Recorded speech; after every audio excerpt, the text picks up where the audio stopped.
Assalamualaikum warahmatullahi wabarakatuh. Akam itu naga kasih fayyada ilman Oromo kasum untuk kasih orang dunia ubat rekam tadi. Bakal itu naga yang bisa rekam sini jana. Waras orang haram kaya bisa nagodo. Wanni rancana video banne fulla kasih dulu asbane tenye fi haja gudu kamna rakko kasih jerah. Aku gertani rakko tenan dandaman no bakal udah kapdani dunia asbane tahu jerah rancana. Umat kayaknya hanano Somalia rabuke.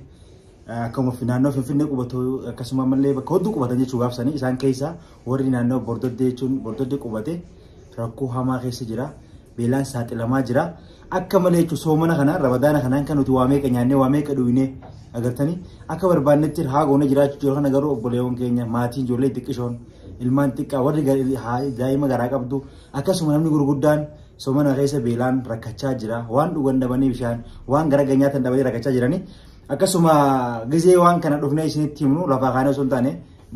wanni guutuu harka qabna viidiyoo isaaniiti gaaddisa islaamaa illee ilaaluu dandeessanii warri gaaddisa islaamaa kaas Naayiroobitti argamu akkasuma kan naannoo biraam jiraatan jechuudha maqaa gaaddisa islaamaatiin gara 500 maallaqa Itoophiyaa gargaaranii hin geenyeef jechuudha bakka silaa yaadame san uummata san beela baasuun waan hin geenyee fi waan bakka isaan san beela baasuu hin danda'inii fi nutilleen gara isaaniitiin dhaamsii nu ga'ee So aga dandeenyu aga wanta kola rageetti qabnuuni waa haa dubbanne namnurraa jechuun dubbanne akkasitti himnuuf gabbaane inshallah waan dandeessaniin waan rabbi isinii laafisee somana keessa warri zakkaa baasuu barbaadanillee akka zakkaa gara isaanii baafatanii akkasuma kasata kanachuu barbaadanillee gara isaaniitti akkasata kana harta sinjaa shiyaabditti sin dabarsa. Assalamu alaikum warahmatullahi wabarakatuh. Akkam jirtan obboleeyyan kiyya. Egaa akkuma ibsuun jetti uummanni haalaan beelaaf rakkachaa jiranii akka malee beeloo jira wallahi viidiyoo kana jalatti ni agartan maal akka isaan jaanii beelaaf hin bulle Ramadaan laga khasoo mananii beelaawwan nyaatan dhabanii agabuu bulan hedduutu jira khara naannawa Harargee keessaafu Harargee lixaa keessas ni jiranii Harargee bahaa keessas ni jiranii gama Harargee keessatti haalaan beeloo jiran uummanni gaaddisni islaamaa haa galatoomanii isaantu akka waan kana goonus nu godhanii isaanis khara 500 ol akkana gargaaranii garuu hin geenye namni hedduun akka yaadame olitti namni hedduun achitti ergamee wallahi waan haalaan garaa nama nyaatu saniifuu bikka jirtanii quba qabaadha takkaffaa ajrii Ramadaana keessa argatta yaada lammaffaa immoo sadaqachuun waan guddaa akka ta'e ni beekanii isinuu maaliif qarshii 100 taane arraan tana qarshii 100 fuutee waa wacii gootee gabbaataa doolaara 100 akkasuma shaayin dhuydeenii fixaa garuu gargaarsa uummata kee cinaa dhaabbattu isaan hanqamsi gammadan sanii oo rabbiinoo hanqamsi gammada.